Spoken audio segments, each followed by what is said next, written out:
नमस्कार दोस्तों, मैं राघव आपका हार्दिक स्वागत करता हूं आपके अपने एजुकेशन प्लेटफॉर्म एजुकेशन आइकन पे। तो हाल ही में ऑस्ट्रेलिया मीडिया ने एक रिपोर्ट पब्लिश की थी जिसमें चाइना 2015 से ही कोरोना वायरस को वेपनाइज करने की कोशिश कर रहा था वर्ल्ड वॉर 3 के डर से, और ऑस्ट्रेलिया ही वो पहला देश था जिसने कोरोना वायरस के सही ढंग से ट्रांसपेरेंट जांच की बात दुनिया में उठाई थी। Origin of novel corona virus न केवल इसलिए ज़रूरी है क्योंकि यह चाइना में सबसे पहले डिटेक्ट हुआ, बल्कि उसने पूरी दुनिया को अंधेरे में रखा। साथ ही कई साइंटिस्ट मानते हैं कि वायरस के ओरिजिन के पता होने से हम और अच्छे से जान पाएंगे कि वायरस का क्योर, और शायद इस तरह से कई और बीमारियां न फैले आने वाले समय में इसे भी रोकने में मदद मिल सकती है। इसी के बीच सच का पर्दा और हटा जब वॉल स्ट्रीट जर्नल के एक रिपोर्ट ने बताया कि चाइना के पहले ऑफिशियल केस रिपोर्ट होने से पहले भी 3 वुहान इंस्टीट्यूट ऑफ वायरोलॉजी के एम्प्लॉय बीमार हो हॉस्पिटल में भर्ती किए गए थे।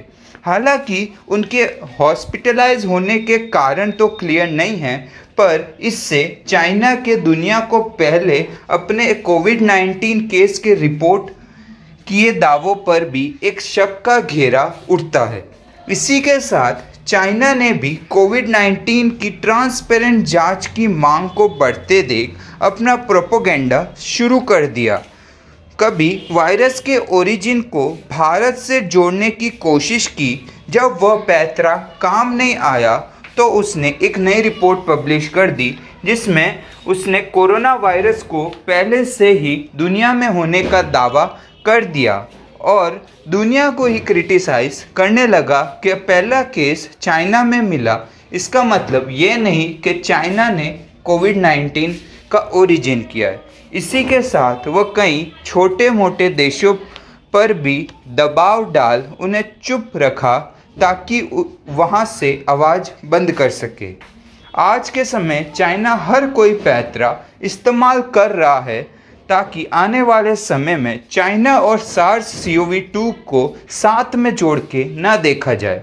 इसी के बीच चाइना के फॉरेन मिनिस्ट्री के स्पोक पर्सन जाओ लिनजियांग ने दुनिया को क्रिटिसाइज करते कहा, ये मान लेना कि वायरस का ओरिजिन वुहान या किसी लैब में हुआ है यह गलत है, बल्कि दुनिया को तो शुक्रिया करना चाहिए चाइनीज साइंटिस्ट का जिन्होंने सबसे पहले नोवेल कोरोना वायरस की जीनोम सीक्वेंस की और दुनिया को वायरस के बारे में बताया।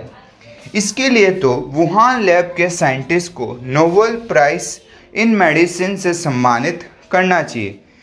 देखिए दोस्तों, आज के समय वायरस के ओरिजिन से लेकर पहले पेशेंट तक का कोई डाटा क्लियर नहीं है, और आप सब भी जानते होंगे कि कोविड-19 के केस आने से पहले भी चाइना ने इंटरनेशनल फ्लाइट बंद लगातार दुनिया को गुमराह करता रहा और WHO को भी नज़रअंदाज किया, जिसके कॉन्सिक्वेंसेस हम आज भी भुगत रहे हैं। अभी अभी हमारे प्यारे देश भारत में सेकंड वेव आई और बहुत जल्द तीसरी लहर का भी खतरा बना है। कई अफ्रीकन कंट्रीज़ में बड़े स्तर पर मौतें हुई, छोटे छोटे बच्चे अनाथ हो गए, लोगों का रोजगार चला गया, पूरी दुनिया में ही गरीबी के स्तर में बढ़ोतरी दिखी। पर इस सब में चाइना हम सब से माफ़ी मांगने के बजाय नोबेल प्राइज़ की मांग कर रहा है।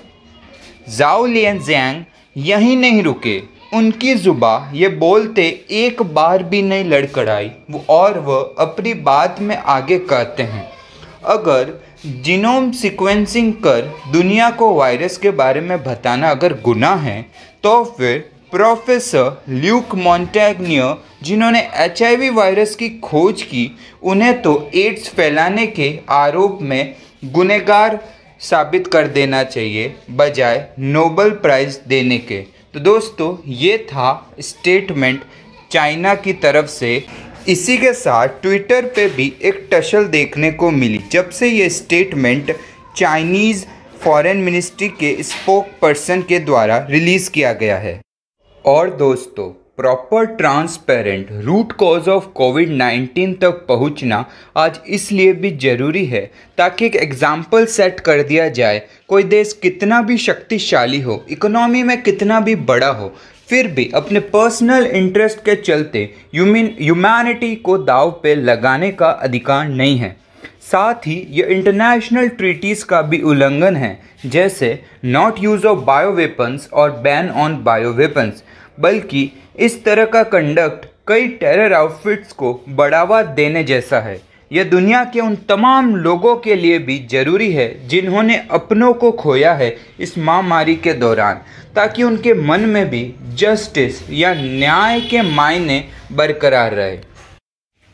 इसी के साथ दोस्तों लगाते हैं आज का विराम। पर अगर आप कर रहे हैं नवोदय, सैनिक, मिलिट्री स्कूल या फिर केवी की तैयारी, या चाहिए आपको और भी interesting videos about NDA, SSB और any notification about any defense exam, then you can try our other videos of our channel. तब तक अगर आपको लगा हो यह वीडियो इंफॉर्मेटिव और interesting, then like, subscribe and share. इसी के साथ मिलेंगे एक और मज़ेदार वीडियो के साथ। तब तक के लिए खुदा हाफिज।